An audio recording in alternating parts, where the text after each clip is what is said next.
likes him either, but I think you've already heard the winner interview, ladies and gentlemen. The white flag indicating 1 to go. Fellows hard on the brakes for the last time down into turn 1. The position fights behind him pretty much non-existent. They're single filing it into the final lap as McLaughlin has that second spot, backing up last year's victory and wrapping up a very enjoyable week for him. He said flying that F-16 was really fun. Yeah. 7 Gs, didn't throw up. Pretty good. He's flying around this course here today also, but my hat's off to that Ashton Lewis.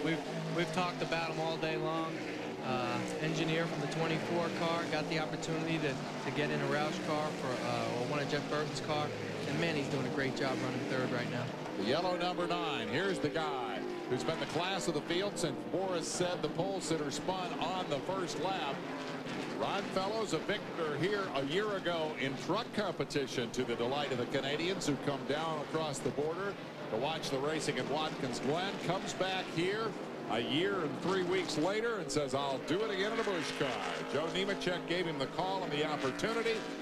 And here comes Ron Fellows to win it at Watkins Glen, New York. Checkered flag is up, and it's history. The Busch Series has its first ever Canadian winner.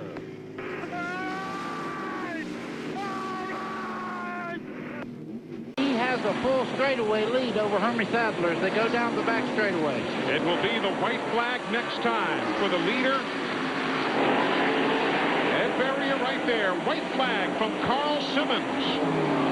Ed Berrier, who began in NASCAR Busch Series racing in 1984. Mike Glen loses the spot to Tim Speedway there. And here comes Berrier in his 208th career NASCAR Busch Series race. He wins. Ward Burton in his 54th Busch Grand National race, looking to taste victory for the first time. I don't know how much horsepower that Ford's got, but I promise you, Mark Martin used to every bit of it. He's trying to pull in on him now. Waltney's Oldsmobile up front with 2 laps to go. 2 to go. That's the Alan Dillard car. Rick Mast drove that car for years and years. Yeah. Before he moved up to Winston Cup. This should be the white flag. Mark Martin's view as they come down the front straightaway the next to last time. White flag for Ward Burton. He just got to run a good clean lap here and don't get tied up behind the slow car, and he looks like he might have this thing wrapped up.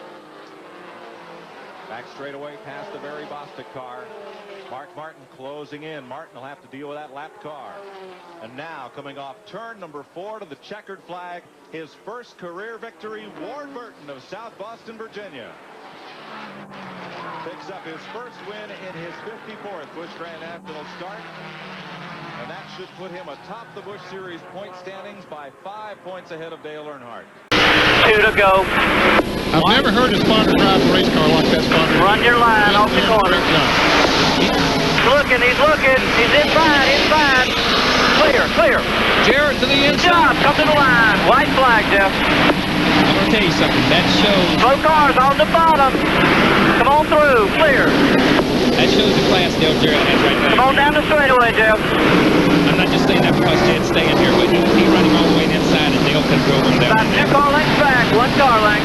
Come on to the line, buddy. You just won yourself a race. Checkered flag for Jeff Fuller and the young man. Good job, guys. The motor started skipping real bad when you gave me the 23. 23 to go. The motor dropped something or did something. I changed ignitions and she's skipping pretty bad. I'm giving the flagman, he's giving them the move over flag as Bobby Hillen there in the 8 moves to the inside, gives them the outside of the racetrack. It'll be the white flag next time by, so they've got 1.5 miles to settle it. Eli, he had a run off the corner there. He's looking to the inside as they head into turn 3. Rain doesn't want to give him much room, and again, Jeff is strong, pulling him off the corner. Well, he's keeping him tied down there, and he's having to be easy on the throttle. White flag, last lap. White flag. Now, if something happens to the front 2, remember Dale Earnhardt Jr. is running 3rd. Man, oh man, this is what a race car driver lives for, the chance to win. And Casey Atwood, sitting in 2nd, has never won a Busch Grand National race. Jeff Green has won twice Oh, he before. gave him a little shot And there. here we go for the win. Casey Atwood says, I'm not going to let this one get away. Bring it home. You're all right. Don't overdrive it. Casey Atwood. Great job, yes. This is only his third top 5 finish in the NASCAR Busch Series. White flag waving over Joe Bessie. And about a 6-car length advantage over Randy LaJoie. Might have been the move of the race for Bessie. There you have it. And Mike Dillon gets to the inside of Sadler. This is for position for 4th spot. Steve Park trying to go by as well. Whoa, Park really had to get out the gas. He almost got into the side of the 29. We'll give Mike Dillon 4th spot now on the last lap. Yep.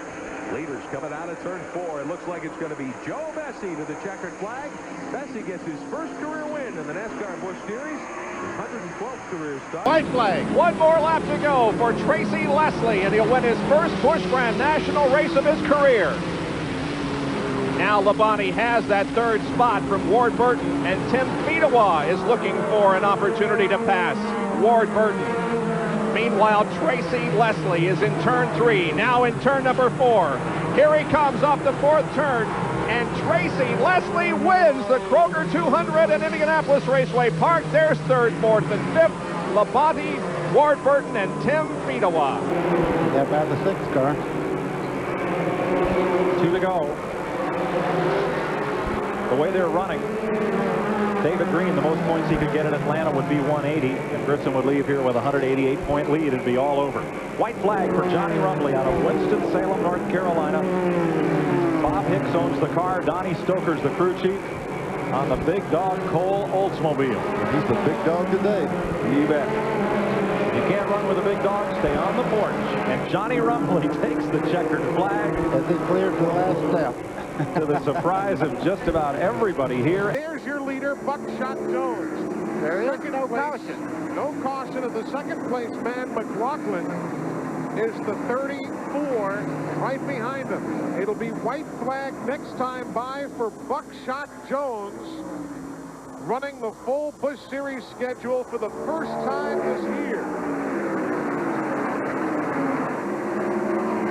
That's why the grandstands are packed.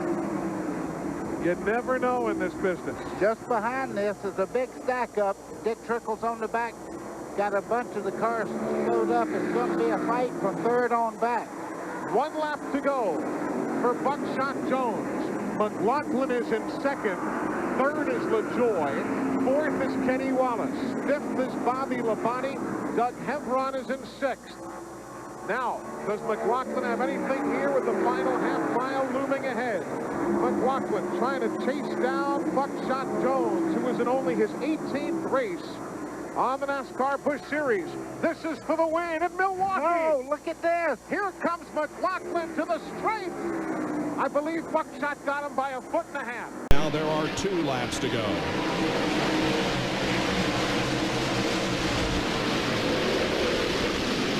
Kenseth is back in 7th position. Will take over the points lead if he can finish there. Lap and a half to go for Andy Santerre. From Cherryfield, Maine. White flag coming out. One more tour of this 1-mile D-shaped track at Pikes Peak International. There's a battle for 3rd position between Todd Bodine and Jeff Green. 29 looks high down the backstretch. And a car on the wall is Dave Blaney. The pole sitter has wrecked on the final lap. The checkered flag is coming out. Andy Santerre is going to win at Pikes Peak International and his first